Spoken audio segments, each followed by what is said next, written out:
पूर्ण कार्यक्रम में मेरे साथ उपस्थित कर्नाटक के लोकप्रिय मुख्यमंत्री श्रीमान बसवराज बोम्माई जी, मेरे मित्र और केंद्रीय मंत्री श्रीमान प्रहलाद जोशी जी, गृह मंत्री कर्नाटक सरकार श्री ज्ञानेंद्र जी, कर्नाटक के मंत्री डॉक्टर के सुधाकर जी, महानिर्देशक बीपीआरएनडी श्री बालाजी श्रीवास्तव जी, आईटीबीपी के महानिर्देशक श्री अनीश दयाल सिंह जी और इस कार्यक्रम में उपस्थित केंद्रीय बलों और कर्नाटक पुलिस के सभी अधिकारी, कर्मचारी, मित्रों, आप सभी को मैं आने वाले 2023 के वर्ष की अग्रिम शुभकामनाएं देता हूं।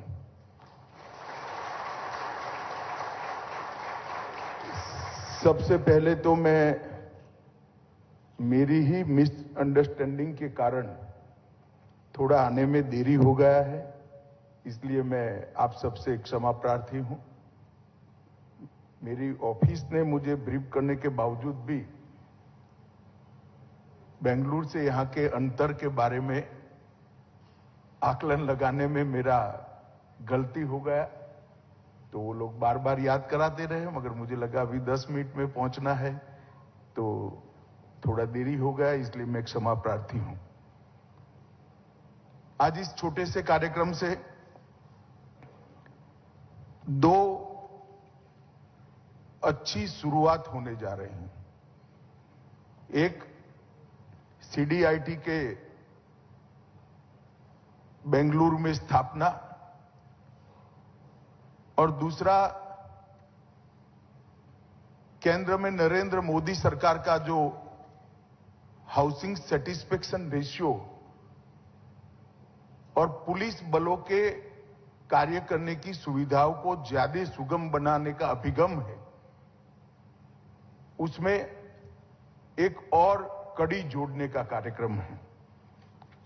सबसे पहले यहां बीपीआरएनडी से जुड़े केंद्रीय गुप्तचर प्रशिक्षण संस्थान बेंगलुरु का आज एक भूमि पूजन हुआ, इसकी एक शुरुआत हो रही है। मैं मुख्यमंत्री जी का बहुत बहुत धन्यवाद करना चाहूंगा कि उन्होंने बेंगलुरु के इतने नजदीक एक प्रशिक्षण केंद्र के लिए जैसी होनी चाहिए इस प्रकार की भूमि देने का काम किया है। इससे हमारे काम में आने वाले दिनों में बहुत सरलता होगी, क्योंकि मैं निश्चित रूप से मानता हूं कि प्रशिक्षण केंद्र थोड़ा कट ऑफ होना चाहिए, थोड़ा रूखा सूखा होना चाहिए, और उन्होंने इसीलिए एक पहाड़ी को चुनकर हमें दे दिया है। तो वो ये भूमि प्रशिक्षण केंद्र के लिए सच अर्थ में बहुत उपयुक्त है। मित्रों, बीपीआरएनडी देश की police in general, police institution को बहुत बल देने वाली संस्था है, मगर दुर्भाग्य से बीपीआरएनडी के काम को जितनी तवज्जो मिलनी चाहिए थी उसके हिसाब से बहुत कम तवज्जो दी गई है, और बीपीआरएनडी को जितना यश मिलना चाहिए था उसमें भी बहुत कम यश मिला है, क्योंकि ये समाज सतत बदलने की प्रकृति रखता है। 25-50 साल में समाज की सोच, समाज का स्वरूप, समाज के लक्ष्य और समाज का रास्ता, ये सभी बदल जाते हैं,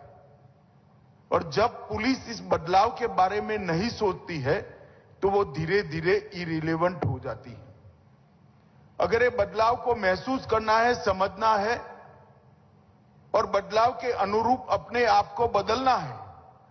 तो इसके लिए अनुसंधान बहुत जरूरी है। ये अनुसंधान का काम समग्र देश की पुलिस और केंद्रीय सशस्त्र बलों के लिए करने की जिम्मेदारी बीपीआरएनडी की। शुरू में बालाजी श्रीवास्तव को थोड़ा ऑकवर्ड भी लगा था, दुख भी हुआ था कि सीपी दिल्ली से बदलकर उनको डीजी बीपीआरएनडी बनाया, परंतु जब काम को उन्होंने समझा, उन्होंने बड़े मनोयोग के साथ इस काम को गति देने का शुरू किया है और बहुत अच्छे तरीके से इनके नेतृत्व में बीपीआरएनडी का काम चल रहा है।